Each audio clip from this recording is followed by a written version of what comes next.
home improvement contractors are the early adopters of AI technology. Now we've become one of the fastest growing startups right now and ever.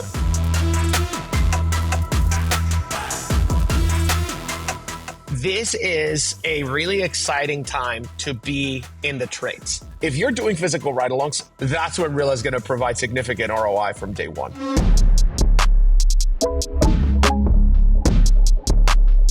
Recently, I checked out Field Pulse as a field management software for our restoration business, and honestly, I was pretty impressed. The big wins that we saw was it's got a two-way sync with QuickBooks Online and Desktop. It's got some really good dashboards and reporting. It's got custom workflows, and this is probably one of their most unique features. It does have CRM, and it has a lot of the other things that you'd expect out of a field service management software. You're going to have financing and payments. You're going to have customer booking portals, project management tools, price book, work order management, estimates and invoices. But where they really shine is the scheduling, dispatch, custom workflows, and the dashboards and reporting. It automated and streamlined our operation, and it gave us a bunch of easy tools for scheduling and dispatching our team. And we loved the workflows feature. Make sure you mention owned and operated for a special offer, 15% off the annual plan. Welcome back to Owned and Operated. Today we have your co-host John Wilson and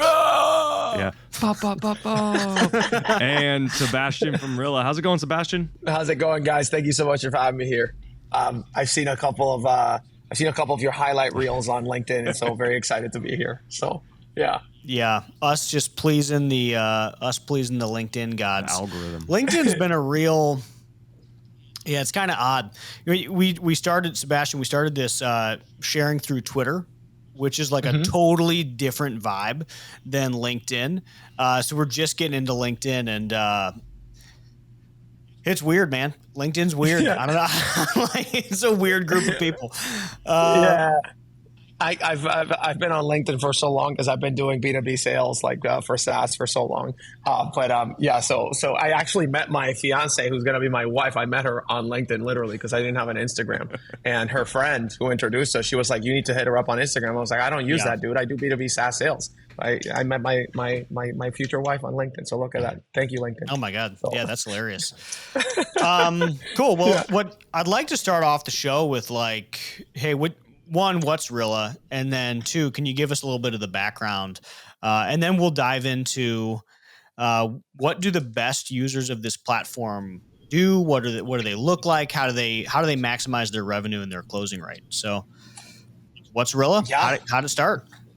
Yeah, so Rilla, we are the leading virtual ride-along software for the home improvement industry. So what that means is when salespeople, technicians, design consultants go out and talk to customers in the home, they record the conversations on the Rilla app from their phones and tablets, and then we use AI to analyze, to transcribe, analyze, and give them feedback to help them improve their sales, and to help their coaches, their service managers, their sales managers do what we call virtual ride-alongs that are 100 times faster, better, and more productive.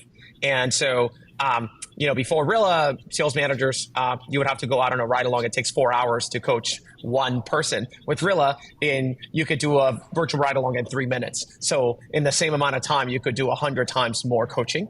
And so that's what people with Rilla do. And I'm happy to talk about some of the interesting use cases that we've seen.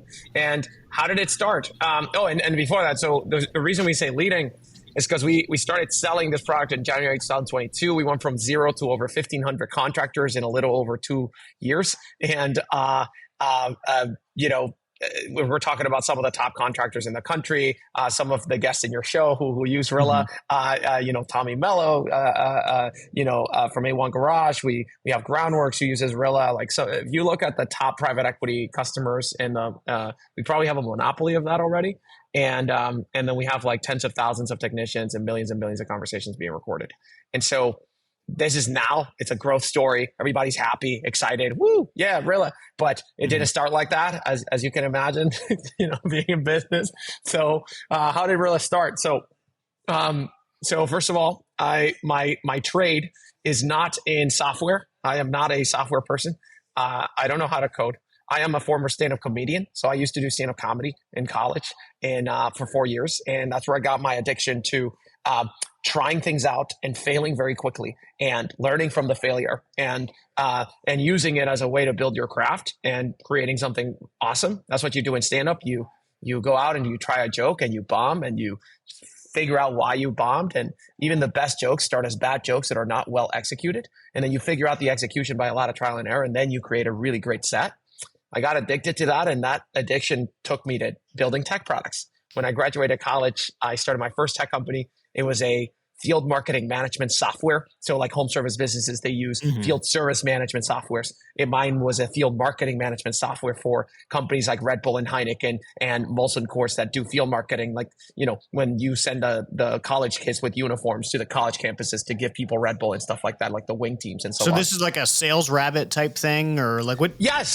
Yes, literally like a sales rabbit. So sales rabbit's like a door knocking tool. This one was more like a field marketing. So people who have a booth at a music festival, you want to plan the event. You want to take pictures from the booth. You want to schedule and pay the brand ambassador. It's like an all-in-one kind of software to manage these gig worker brand ambassador types, right? Which is kind of, it has like all its nuances and stuff like that, but it's one of these SaaS products that gets used to manage a particular use case or a particular vertical.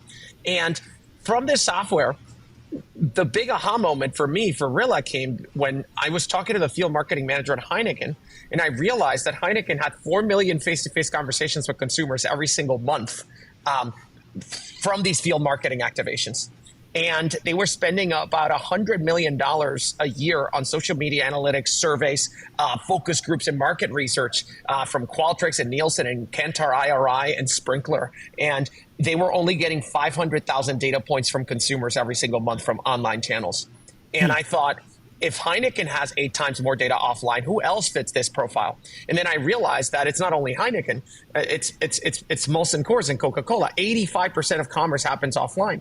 Heineken not only has field marketeers, they have field salespeople that go into the stores and the restaurants. And so I thought, why stop at food and beverage? What about the people who sell windows, siding, flooring, doors, HVAC, plumbing, electrical, roofing, solar? What about the people who sell in retail stores? And I realized that there's 12 million outside sales and service people, and they have about 10 billion face-to-face conversations with consumers every month.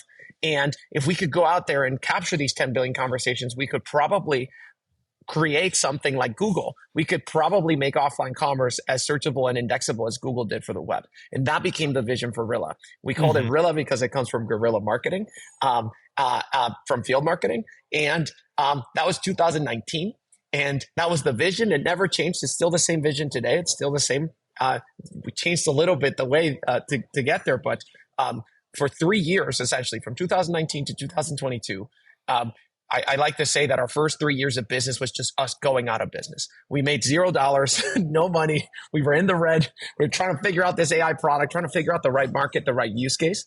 And then finally, in January 2022, we found the home improvement industry, this virtual ride-along use case that was so powerful for home improvement companies that really care about coaching and training their people. And that's when it really just took the hell off. And so, like I said, now we've become one of the fastest growing startups right now and ever because of this industry that we found in home improvement. So, yeah, that's wild. What's the team size of Rilla, and like how fast has it moved? So to give you an idea, so Rilla is still a very small team. We're only 50 people, which is something that makes Rilla uniquely different. I think this is happening more and more with AI companies that the team sizes are very small. But to give you an idea, and this hasn't been done a lot of times before. The only comparable teams that are very small with this kind of traction is like Instagram and WhatsApp. It's like very small teams that produce insane. Like Instagram was like 17 people when they got acquired for $1 billion by Facebook. WhatsApp, similar thing. But Rilla started, we went from 0 to 1.4 million ARR first year of sales. We went from 1.4 million to 10.6 million ARR second year of sales. This year, I don't want to say what we're going to end, but it's like, still like, in that, we 10X last year, we're going to do something, not quite 10X, but, getting up there. And if you look at the historical record of startups, just the first 2 years alone, and even the third year, I think depending on where we end this year, we're going to be the 5th or 6th fastest growing SaaS startup of all time.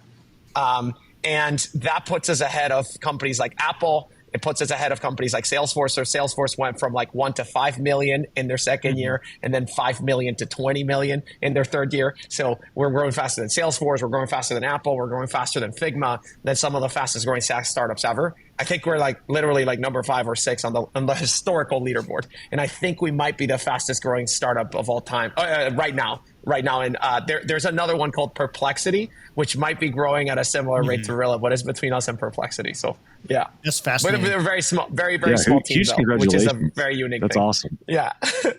Yeah. Well, congratulations to our customers, because if they weren't growing so quickly, we wouldn't be growing so quickly. So thank you, Uncle Tommy Mello, for for growing so much, and Aaron Gaynor and all you guys. So yeah. That's funny.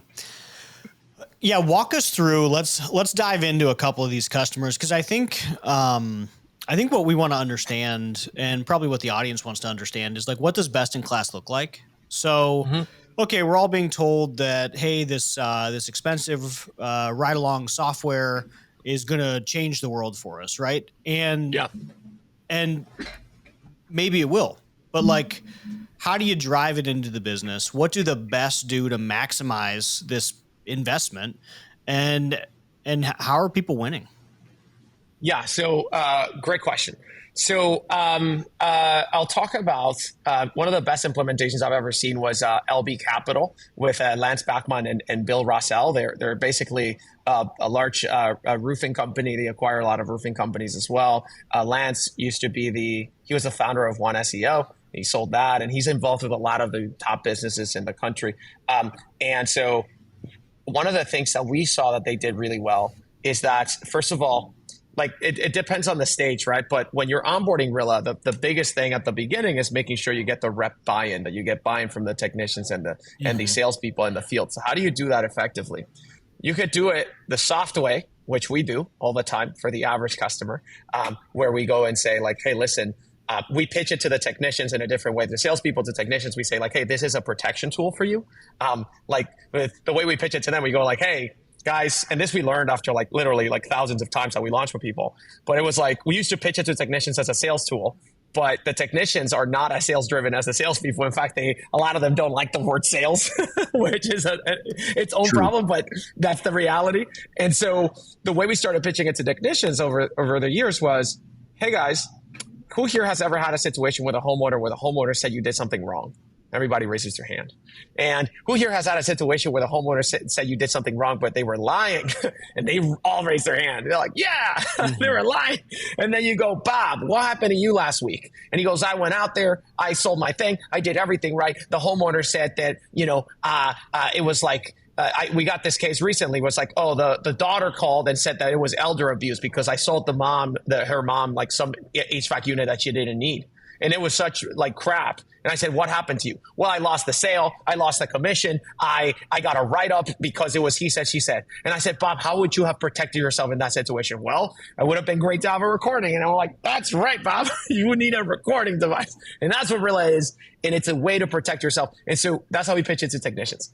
For salespeople, and the way that we've seen the top companies do this, they don't go the soft route. So I'm thinking of LB Capital. I'm thinking of FH Fur. Lance Bachman and Bill Rossell, they basically set a cultural standard. They said, guys, we're going to do this. This is going to be a tool for your improvement. You are going to get better at selling. This is an AI coach in your pocket. And sorry to say, but if you don't want to use this, you cannot work here. And they make the standard, like that is super like on the other extreme of like, hey, this is not soft or we're trying to pitch it to you. It's like, no. We're going to do this no matter what. And usually when you launch Rilla, your top performers are actually the most resistant to the change. They do not want to be recorded. They are the top performers. So they say, why the hell do I need this coaching? Why the hell do I need this, AI recording me? I already know what I'm doing. And the top performers are very resistant. And so there was one top performer at Lance's company who said that he didn't want to get on it. And Lance literally went up to him a week in. And Lance said like, hey, listen, man, thank you for your service, but we're going to have to let you go. And the guy was like, what? I'm like one of your top guys. And he's like, yeah, Bill's trying to implement this tool and you're not buying in and it's making other people not buy in and you're not being a leader. So I can't have you work at this company anymore. And the guy was like, are you serious? Yeah, I'm going to have to walk you out. And he did that. And he's like, no, dude, I'm going to get on. I'm going to get on. I'm sorry. So he was like, more like, listen, we're going to do this no matter what.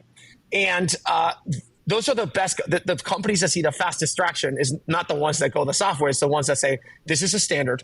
This is the this is just what we're going to be doing in the company. That's not how we do it with most people, because most people are not willing to go there. But again, the few people that are willing to go there, they get the buy-in. Then what do you do once you've implemented? Because that's the biggest challenge. Once you implement it with your reps, with your technicians, I'm thinking of Any Hour, how they did an amazing implementation. They got buy-in. Any Hour, they literally, they did it so good. They didn't even say it as like a threat or anything like that. Any Hour literally rented a movie theater before we launched Rilla, and they played the movie Moneyball to all of their salespeople. And like, they literally had their top performers volunteering to use Rilla the next day, because they did like a whole like roadshow to launch. It was like one of the best things that we've ever seen.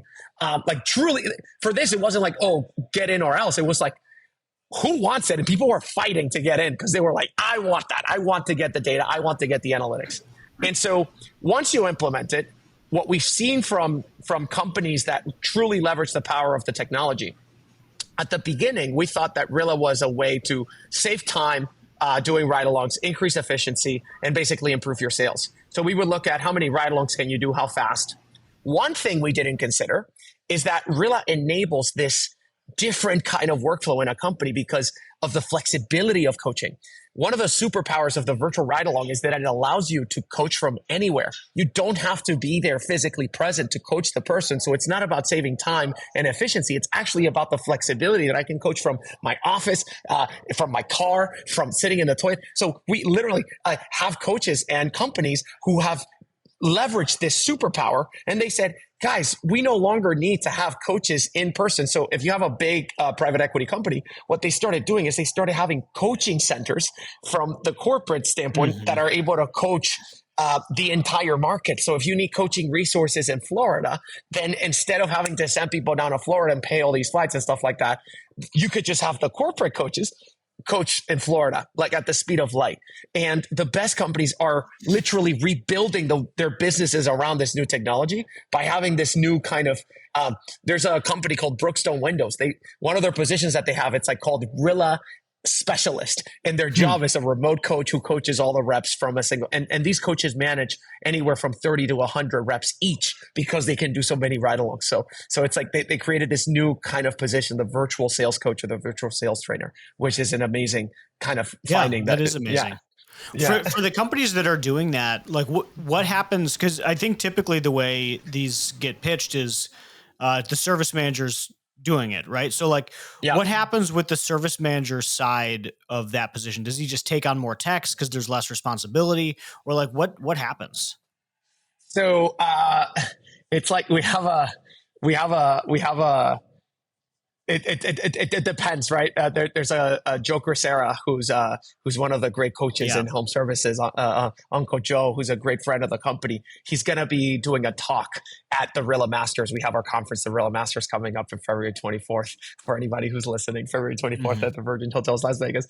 But Joe is going to be doing a talk there. It's titled, So Long the Manager, Long Live the Coach. And the whole point of the talk is how the service managers day should be less about doing all these, like putting out fires and doing all this paperwork and figuring and like approving pricing and getting calls from the technicians, like, and being interrupted every single 5 seconds. And the service manager's day should look more like what the day looks like for a professional sports coach. A professional sports coach spends 80% of their time reviewing game films, and that's 20% of the remaining time meeting in training meetings with their players to unpack what they figured out from the game film so that they can improve. And so right now, if you look at Rilla, service managers still use Rilla, but they only use it for like an hour a day. So it's not 80% of their time. The trainer and the coaches, they spend 80% of their time on Rilla. So sometimes when you have Rilla, yes, you can have your service managers use it. You have different levels, different difficulties of the game, as we call it, where you could just use it for 5-10 minutes. That's what service managers use it, 1 hour. Then you have the coaches like Sylvia. Sylvia he's the training manager at My Plumber Plus. She manages by herself a team of 40 technicians, right? Because Rilla allows her to do that now. So what companies do is they raise up the trainer to do all the training, and then the service manager is more like the frontline kind of support for the rep, and they actually help improve the sale on the spot. Like they do more of the call by call management, but the trainer takes care of making sure that the technicians are actually improving over time without having it's instead of like putting band-aids, they're actually giving you the medicine and the vitamins that you need to actually get better over time on your own, so that the fires actually go down as a result over time. And we see companies do it differently. Like Momentum Solar, one of our customers, they also did the same thing where they literally took their managers, and half of their managers, they said, you guys are going to go back out on the field because they're basically salespeople that got into a management position. They said, you guys are going to go back out on the field. And then half of the managers, they said, you guys are going to be trainers. And they became the foundation for this corporate training program that they had and then now they need half of the managers because the managers are 100 times more productive. And so you see companies use this wealth creation in different ways, but it's mostly raising up this new position of the coach. Like people, it's almost like changing the skill set that you need in order to be a manager. Mm-hmm. You have to be a great coach now. You can't just be like somebody who's putting out a lot of fires. You have to be a great coach. So what are the big items that they're coaching on? What are the findings that are coming from all these hours of recordings? Is there any kind of trend that we're seeing across the board in terms of how we can get our teams better by coaching? Yeah. So this is one of the cool things. This is another one of the kind of ancillary benefits that we discovered with Rilla. We did not expect that we were going to do this, but because of what we've done and the growth that we've had, we've been fortunate enough that last time I checked, it was actually April this year or March. At the time, we had like 2 million face-to-face conversations recorded in the home between technicians and salespeople and homeowners. So it's like multiple millions now, at least. So, so because we have so many conversations, so many recordings, and we've transcribed and analyzed them, and we've turned them into data, we can do this thing for the first time ever, which is called Moneyball for Sales.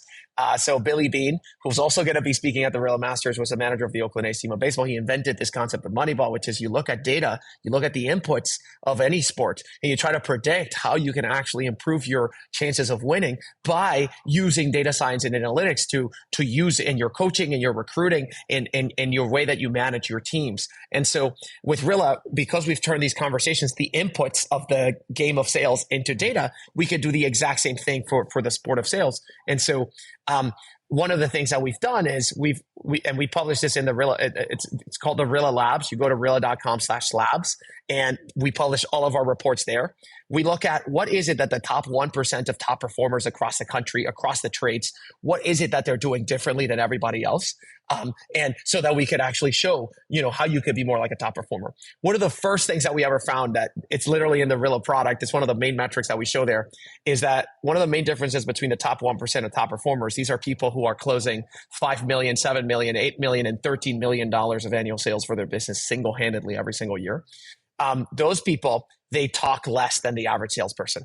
They talk between 45 and 65% of the time, and then the average salesperson talks between 75 and 85% of the time. So they talk less. It's a conversation with a customer, not a monologue.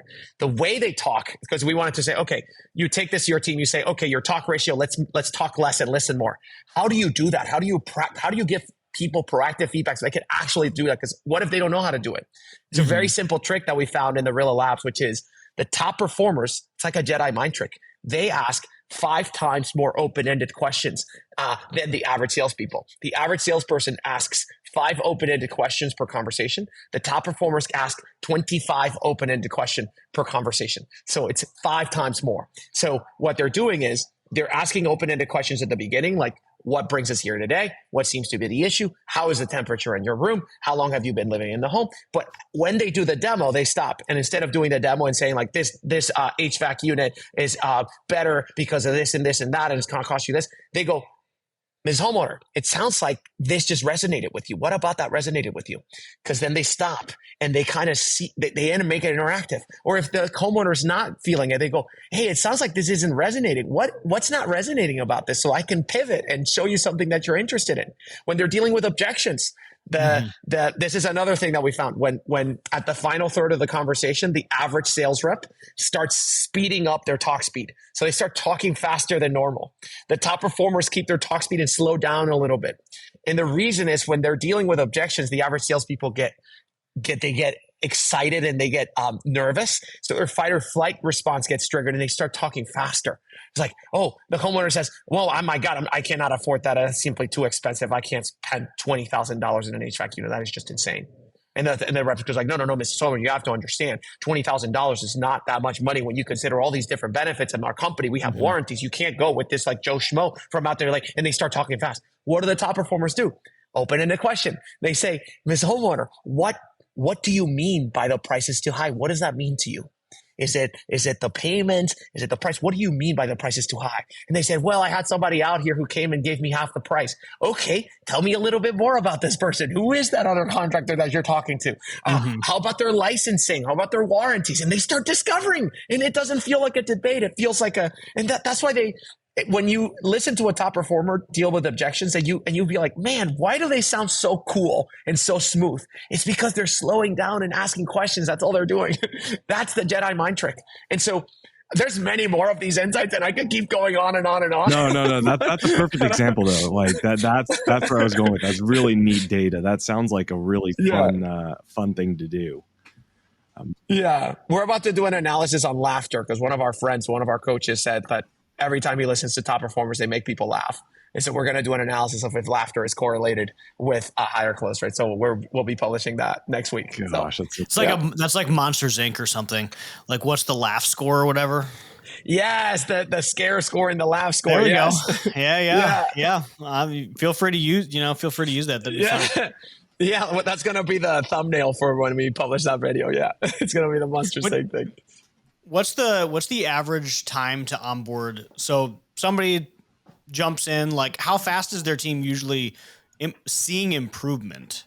Because this is a debate in some of the chats or Facebook groups that I see is like, okay, well, how fast does it work?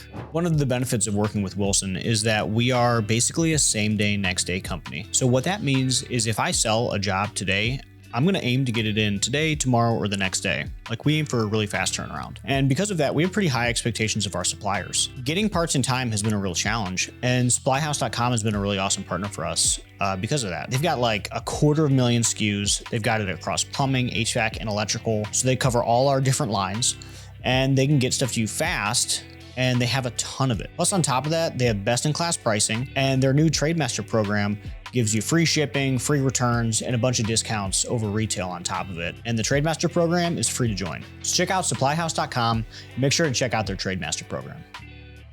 Yeah. So this is a good question because because it depends on what the definition of onboarding is. So for us to get somebody set up using the tool and get them using it, just like recording and the managers can use it, it takes about 2 hours. So you have one meeting with your customer success manager at Rilla. They set up all your integrations with all your systems. Then you go out there, you do another meeting to launch with the salespeople or the technicians. And that takes 2 hours. In the launch meeting, that's when we do the whole pitch and we kind of soft sell them into the whole concept and we show them how to use the app. That's all you need. It's a very simple product. It's not like a CRM technology that takes months to implement because you're like literally doing open heart surgery on your business. It's not that complicated. So you start using it. And a week after you started recording, then we do an onboarding with the managers where we show them how to coach on Rilla because it's a new concept, virtual ride along. We show them how to fit Rilla into their workflow every day. So that takes another hour. And so after the first week, you start seeing that ROI in terms of like being able to do virtual ride alongs. Like literally, like Sylvia, who I mentioned, who manages 30 technicians, we onboarded her into our little virtual ride along game. And Sylvia started doing her first month, she did like 435 ride alongs, like right after we onboarded her. so and that's compared to like 4 ride-alongs a month that she was doing before. And so you start seeing the ROI from the wealth creation of the virtual ride-along immediately, like first week. But then your sales numbers start improving after about a month is when you start seeing those results. And it takes about a month because first of all, you have to track the results monthly in some way. And and you start seeing improvements from some people, not the entire team in the first month because it takes time to get the buy-in and the adoption and stuff like that. But month 2, that's when you start seeing the ROI of the product in terms of like sales improvements, conversion rates, average tickets. Month 2, that's when we do the first ROI analysis and we say, look, the people who are on Rilla, if you have a large company, we like to put half and half on, half off, so that we could show you like, hey, look at the people on Rilla and look at how they outperform the people who are not on Rilla. It's like when you do a medical trial of a medicine, you want to see like, hey, the people who took it, did they outperform the people who didn't take it? Did they get better from their sickness? And so we do that. And that we do in 2 months. And definitely in the first quarter, you start seeing those gains. And what's really cool is that you see the gains. It's not just like the gain stops. It's like the more coaching, the more training. Coaching's an everlasting. It's an infinite game. You never stop. So you have to keep coaching. You have to keep training. And the more you do it, the better the numbers get. So it doesn't stop over time either. And how big should a customer be before they reach out to you for a demo? What's like the ideal size of a contractor?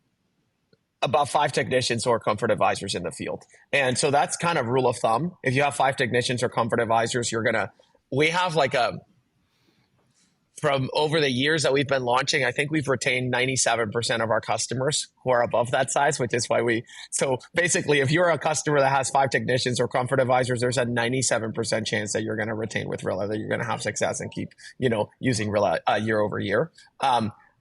Just from first principles though, I would say, because there are some contractors who are lower than that level, who we still allow to use Rilla.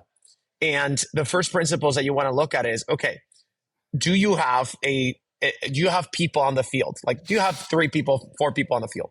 Number one, do you use a CRM technology? Do you use some sort of field service management software? If you're not using a field service management software, you need to get that fixed first. You need to get your business off of pen and paper and use a process to document everything. So do you use a field service management software and you have it implemented? The third is, do you have a coaching program, a coaching process that your team's supposed to follow? Some sort of coaching that you do to make sure that, or some sort of presentation that you tell them to give in the home, some sort of steps that they're supposed to follow. And number 4, and these are the basic requirements, but really to have the most amount of success, have you started it, or are you already doing physical ride-alongs? If you're doing physical ride-alongs or have started thinking about them, that's when Rilla is going to provide significant ROI from day one.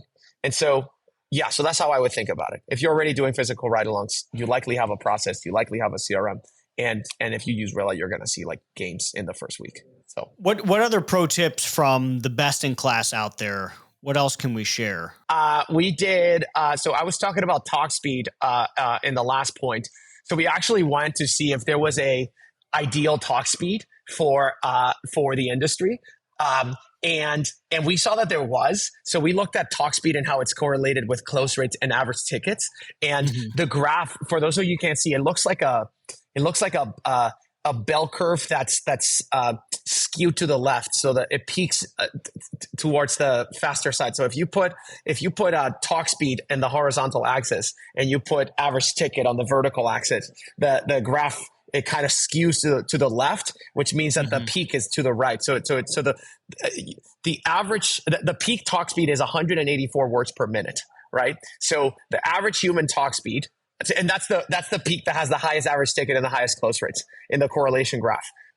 But and that's interesting because that's a little bit faster than the average human talk speed. The average human talk speed is about 155 words per minute, 155 to 160. So if you do the math there, 184 compared to that, that's about 1.2x the average human talk speed. So if you want to get good at, if you want to sound like the top performers and get that peak talk speed, what I would recommend is you listen to podcasts at 1.2x speed. And if you do that, you're likely going to talk at that speed because you're just going to, the reason I talk so fast, by the way, John and Jack, I literally play my Rilla. I use Rilla to coach our own salespeople, like our own sales team. I use Rilla every day and I play Rilla at 3x talk speed. So I literally talk so fast because I'm used to listening at really fast speeds. So if you want to be at that 184, I would recommend you listen to podcasts at 1.2x speed, and that's how you should sound like as a top performing salesperson. What's also interesting about this metric is that it doesn't peak. It doesn't peak and it keeps going up. It peaks and it drops down. So if you talk really slow, that might not be good. But if you talk really fast, that's also going to drop your numbers because then you lose all the gains from speeding up. So if you are like me and you're talking 220 words per minute, and you're talking really fast, you're going to start losing gains in average ticket and losing gains in close rates because the homeowner will be like, I don't understand anything this person's saying. I can't process what they're saying. They're talking so fast like I am right now, and they're giving so much information. I literally don't have the time to process what they're saying. Now, if you talk so slow, it's a sign that you might have low energy, and then the homeowner's not going to be as excited and as interested to move forward with you in a business. So 184 words per minute is the peak talk speed that we found for the industry, which is really, really interesting. And again, these are averages across trades, guys. So it's going to vary depending on region, but that's the average across the trade across the country. Do you Rilla yourself? Is that now how I just you want to know know how that? fast I talk. Yeah, exactly. That's what I was thinking. It's like you have to Rilla yourself. You know exactly what your talk speed is, don't you? Yeah, I can even check that's my average all time, but I can check like in this last month what it's been. But yeah, it's around there. Yeah, it's like 200. Maybe this month I did a little bit better. Let me tell you right now, I'm looking it up. My talk speed is this month. Oh, look at that. My average talk speed this month is 186.6 words per minute. Boom. When I'm doing calls with customers. Look at that. I slow down. I slow down naturally, practicing what I preach. Look at that. That's funny. This was good, man. All right, so we're able to record tons of conversations. We're able to figure out how to replicate our best performers. We got some pro tips on how to succeed.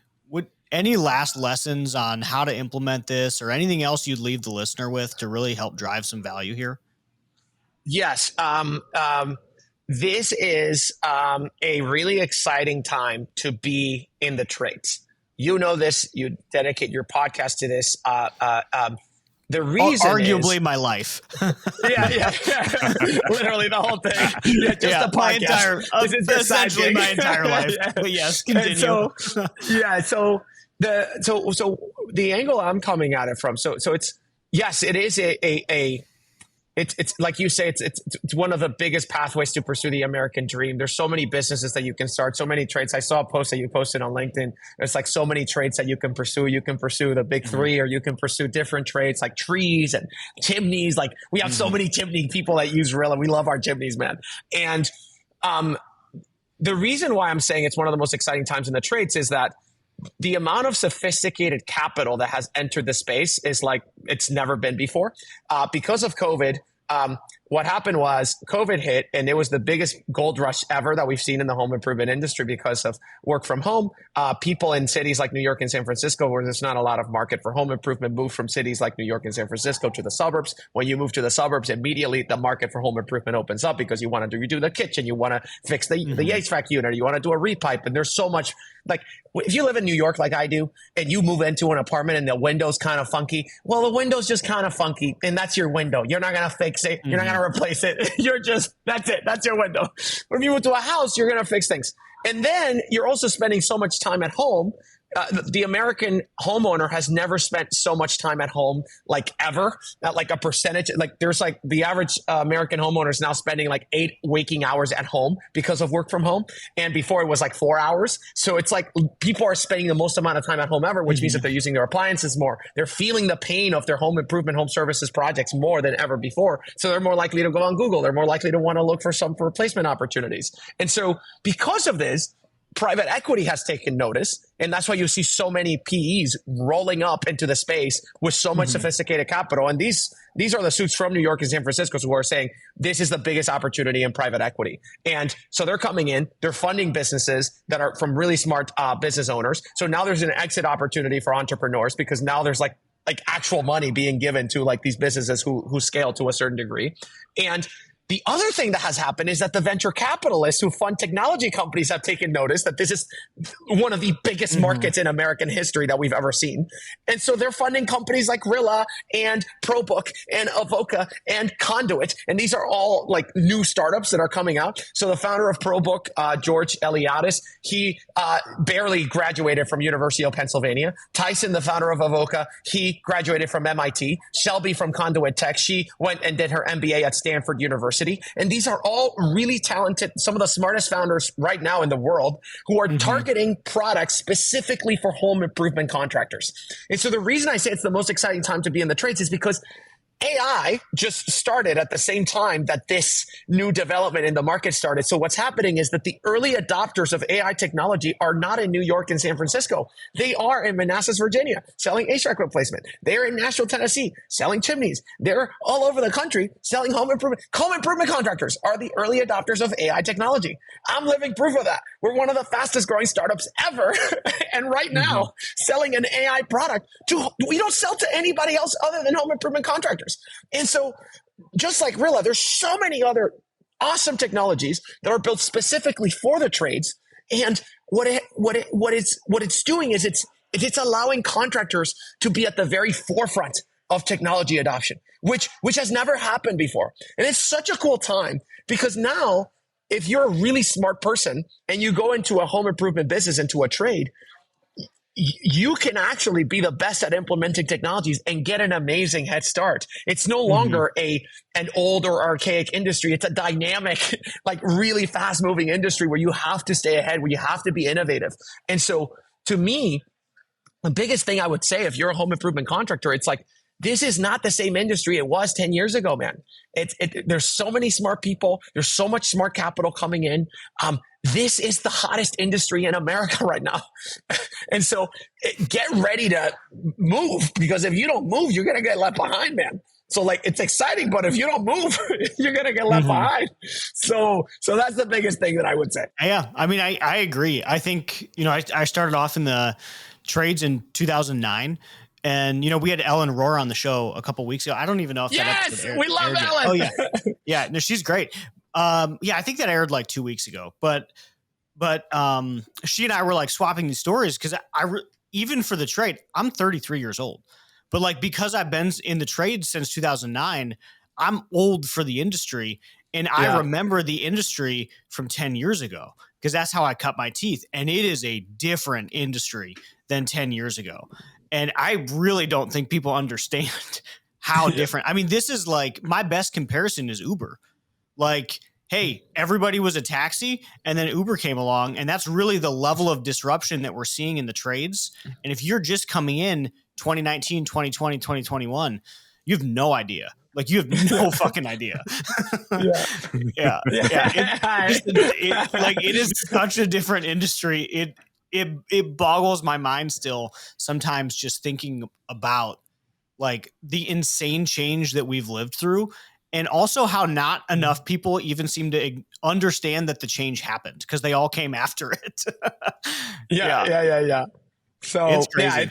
It's a really, really cool time. If you look at, it's so fun to see. Like, if you look at, I keep meeting new startups every single week. I meet new startups that are coming up. Like, I don't know if you guys know Y Combinator. Y Combinator is the biggest startup accelerator in the world. And there's so many businesses coming out of Y Combinator targeting home service businesses specifically. And that has never happened. So which is so cool, man. Who would have thought that that AI, the early adopters of AI technology, would have been plumbers and electricians and HVAC technicians and chimney specialists? It's so cool that this is the way the world is going. So I'm here for it, man. It's wild. It really is wild. I've joked about that with a few of my friends who work in like ancillary industries. And we discuss how deep AI has penetrated, because at this point in home service, like it touches almost every aspect of the business, right? It touches it touches our customer interaction via email or text, or even day-to-day communication with inbounds, either phone or message. It touches job summaries. It touches invoicing. It touches training. It touches marketing. It touches everything. And like, man, that moved fast. Because it was introduced to the trades like 14 months ago. I was going to say, we were barely talking about this a year ago, and then we circle back every 6 months, and it's just some kind of leap and bound above where it was. Yeah, we had an episode in March because I was at a ski trip or February or something, and it was like, oh man, I wonder what the future of AI is in the industry. And then like fucking 6 months later, like the future is everything. Exactly. Really. You got AI quickly for your, it's like literally you have AI for your marketing. So for lead generation, you have AI for your call center, where there's companies like Avoca who's literally their end goal is to replace the human call center. It's like literally replace it with an AI. Then you have AI dispatching with people like ProBook that are trying to AI automate dispatch. Then you have AI coaching with Rilla, AI virtual ride-alongs. Then you have AI rehash with Chirp and Hatch and, all these different tools. And then you have, like AI, there's like AI claims approval process for insurance. There's a company, I don't remember what it's called, but it's from former Uber people who are building for the trades. It's like a thing to automate your insurance approval process. It's just like literally every touch point of the customer journey is getting touched by by a point solution for which is an AI native application, which is and it's like you said, it's the future, but it's like happening right now. It's like, these are, I'm not talking about like ideas. I'm talking about companies that are growing. A lot. Some of these companies are even growing faster than Rilla was back when we started, which tells you that this is one of those technologies that it just keeps growing exponentially. And like, I think that Rilla is one of the fastest growing companies of all time now, but in a year or two, there's going to be another company that's going to pass us and it's still selling for the trades, by the way. So, so it's kind of like, I don't know, cause I don't know the numbers of the other startups, but it might not be insane to, like, you know, when the internet started and there was like a few handful of companies that actually took over the .com market, like Salesforce and Amazon, it would not be insane to see that some of the generational companies that are using AI are companies that started selling to home improvement contractors right now because of this kind of market domination. Well, I mean, there's literally millions of home service contractors. Like the market is huge. It's like the most disparate market out there. So I can understand how it can grow fast. Yeah, especially for tech people. Like the VCs love being able to sell to large enterprise buyers. I was at a service side event, the private equity symposium that they did in New York a few months back, and they basically said that when the private equity came in, service side was a little bit iffy. But now the private equity customers are their top customers, the ones with the highest NPS, the ones who have the operational capability. So tech companies love like big customers with large enterprise deals. So it makes it an even more attractive industry for that reason. So it's like I said, that's my main message. It's like it's such a cool time. You have to stay active. You have to keep your ears close to the ground. You have to start playing around, just like play around with the new technologies, just like literally get familiar with it. Because Tommy Mello, our good friend, always says that he's not running a garage door business. He runs a technology company that sells garage doors. And that statement, you think it's marketing, has never been truer. That is such a true statement today. You guys are running technology companies that sell home improvement. And in order to run a technology company, you should be really, really well versed at implementing new technologies. So, yeah, I agree. Well, thanks for coming on today. This was a lot of fun. I feel like I got a good lesson in dropping AI into the trades. Yeah. If people want to hear more, or like understand Rilla a little bit better, where can they go? They can go to Rilla.com. That's RILLA.com. And they can go ahead and book a demo. And one of our salespeople will be using Rilla. And I will probably be reviewing and doing a virtual ride along on your conversation, because that's my favorite thing to do. So go ahead and go to Rilla.com, RILLA.com. And before you book a demo, you could also go and check out the customer stories that we have there, because that's the best way that you're going to learn of what this tool can do for your business. So Rilla.com. All right. Thanks, Sebastian. Appreciate your time today.